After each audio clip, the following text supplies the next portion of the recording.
జై శ్రీరామ్. అందరికీ good morning, అందరికీ నమస్తే. మళ్ళీ ఒక కథ చెప్పుకుందామా? ఒక స్కూల్లో పిల్లలు ఉంటారు కదా. స్కూల్ అన్న తర్వాత సారు పిల్లలు వీళ్ళు చదువు చెప్తూ ఉంటారు, వాళ్ళు నేర్చుకుంటూ ఉంటారు. ఈ పిల్లలు ఏం చేస్తారు అంటే మంచిగా మాట్లాడుతుంటారు. వాళ్ళ మాటలు చాలా చక్కగా ఉంటాయి. కొన్ని వాళ్ళ మాటలకి గురువులకి ఆన్సర్ చేయడానికి కూడా చేత కాదనమాట. అంత తెలివిగా అంత అమాయకంగా మాట్లాడుతూ ఉంటారు. వీళ్ళల్లో ఒక పిల్లవాడు అంటే మామూలుగా మనం ఇంట్లో కానీ గుళ్ళో కానీ మనం ప్రసాదం పెట్టి దేవుడు తిన్నాడు, తిన్న తర్వాత మనం తినాలి అని మనం పిల్లలకు చెప్తుంటాం. మనం ఏదైనా ప్రసాదం చేస్తే పిల్లలు అడిగితే అప్పుడు ఏం చెప్తుంది ప్రతి ఒక్క అమ్మ, ఉండు నేను దేవుడికి పెట్టిన తర్వాత మనం తిందాము, దేవుడు తిన్న తర్వాత అని మనం పిల్లలకు చెప్తుంటాం. చెప్తున్నప్పుడు మనం ఏం చెప్తామో పిల్లలు అదే ఫాలో అవుతారు. అది ఒకటి అబ్జర్వ్ చేసుకొని పిల్లలతో మనం మాట్లాడాలి ఎప్పుడైనా సరే. అలా జరుగుతున్నప్పుడు ఈ అబ్బాయి ఏం చేస్తాడంటే స్కూల్లో సార్ని అడుగుతాడు. అంటే సార్ అంటే ఇక్కడ గురువుగారు మనము దేవుడికి పెట్టాము పొంగలి అనుకోండి, పొంగల్ పెట్టాము అని అంటారు కదా, దేవుడు తింటాడంట. తింటాడు అని చెప్పి సార్ చెప్తారు. మరి దేవుడు తిన్నాడు అని అన్నప్పుడు ఆ పొంగలి ఆ ప్లేట్లో ఉండకూడదు కదండి అని అడుగుతాడు.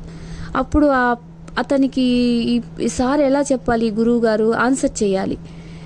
మనం ప్లేట్లో పెట్టుకున్నామంటే నువ్వు తిన్నావంటే మనం తినేస్తాము, ప్లేట్లో ఉండదు. మరి భగవంతుడు కూడా తిన్నాడా అన్నట్టు తిన్నాడు కానీ ప్లేట్లో ఉంది, అది ఎట్లా అని అడుగుతాడు. అప్పుడు దానికి గురువు గారు చెప్తారు, పిల్లలందరికీ ఒక పద్యం రాసిస్తాడు పేపర్ మీద రాసిచ్చిన తర్వాత అందరినీ దూరంగా కూర్చోమని చెప్పి అందరూ కొంత టైం ఇచ్చి మీరు చదివి దాన్ని కంఠస్థం చేసి నా దగ్గరికి వచ్చి చెప్పండి అంటారు.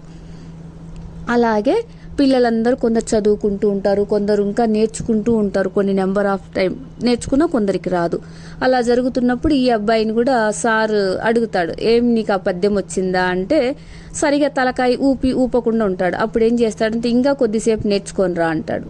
వెళ్ళంగానే ఇంకా గురువుగారు నాకు వచ్చేసిందండి ఆ పద్యం అని చెప్పేసి ఆ స్లిప్ తీసుకొని వస్తాడు. ఎవరి దగ్గరికి? గురువుగారి దగ్గరికి. వచ్చినప్పుడు నీకు ఈ పద్యం వచ్చిందా అని అడుగుతాడు. వచ్చింది అని అంటారు. చెప్పు అనగానే చెప్తాడు. మరి నేర్చుకున్నావా అని అడుగుతాడు. నేర్చుకున్నాను అన్నాడు. మరి నువ్వు ఈ పేపర్లో ఉన్నది నేర్చుకున్నప్పుడు నీలోకి వచ్చింది కదా, మరి పేపర్లో ఎందుకు ఈ అక్షరాలన్నీ ఉన్నాయి? మరి నీలోకి వెళ్ళిపోయిన తర్వాత ఇక్కడ ఖాళీ పేపర్ ఉండాలి కదా అని గురువుగారు చెప్తారు. దానికి ఆ అబ్బాయి ఆన్సర్ చేయలేకపోతాడు. దాని అర్థం మనము శ్వాస రూపంలో, వాయు రూపంలో అంటే కంటితో చూసి మనం స్వీకరిస్తాం. కంటితో చూడడం, శ్వాసతో అంటే నోటి ద్వారా మనం జ్ఞానం లోపలికి తీసుకుంటాం. అది మాత్రం పేపర్లో అక్కడే అక్షరాల రూపంలో స్థూల స్థితిలో అవి ఉంటాయి. కానీ భగవంతుడు కూడా మనం భగవంతుని ఏ రూపంలో కొలుస్తాము? అతను సూది మనం మోపినంత ప్లేస్లో కూడా భగవంతుడు ఉంటాడు అని విశ్వసిస్తాం. పూర్ణ స్థితిలో ఉంటారు. గాలిలో, నీటిలో, అన్నిటిలో భగవంతత్వమే ఉంటుంది. అలాగే భగవంతుడు కూడా వాటిని సూక్ష్మ రూపంలో దానిలో ఉన్న శక్తిని గ్రహిస్తాడు. ఈ పేపర్లో ఉన్న అక్షరాల రూపంలో ఉన్న వాటిని నువ్వు ఎలా తీసుకున్నావో అలాగే భగవంతుడు కూడా ఆ ప్రసాదాన్ని అలా స్వీకరిస్తాడు. అర్థమైందా నీకు అనగానే ఆ అబ్బాయి అర్థం చేసుకొని గురువు గారికి థ్యాంక్స్ చెప్పుకొని మంచిగా చదువుకుంటూ ఉంటాడు.